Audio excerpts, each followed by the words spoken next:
Kain tayo. Almusal niya. Hinihintay niya ako talaga pag dumating. Ako yung nagbibigay sa kanya ng rice. Nilagyan lang ng konting turmeric para makita niya kasi pag hindi mo lagyan ng kulay yung kanin, hindi niya makita. Mahilig yan siya sa rice. Meron naman siyang seeds doon sa cage niya. Pero hindi siya pwedeng hindi bigyan ng rice kasi mag-ano siya eh. Mag-screaming, sigaw ng sigaw. Nandun yung tubig niya sa gilid.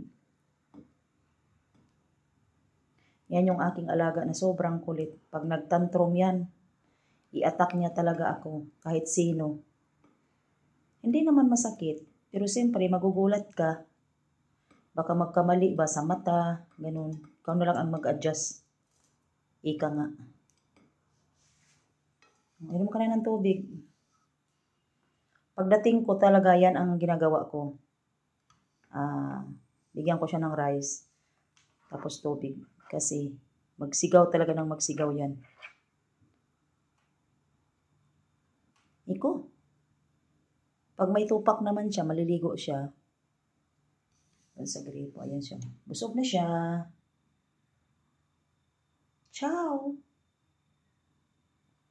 Yung aking alaga na kulit-kulit. Di ka inom ng tubig. Yan na naman, hihilahin na naman niya yan. Yan, tinan mo.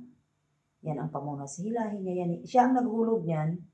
Tapos hihilahin niya yan. Yan yung kanyang ugali. Pag pinangkialaman mo yan ngayon, at kukunin mo sa harapan niya yung pamunas na yan, atakin ka niya. Kaya huwag kang magkamali.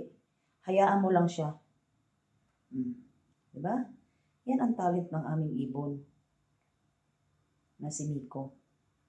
Thank you for watching. Bye!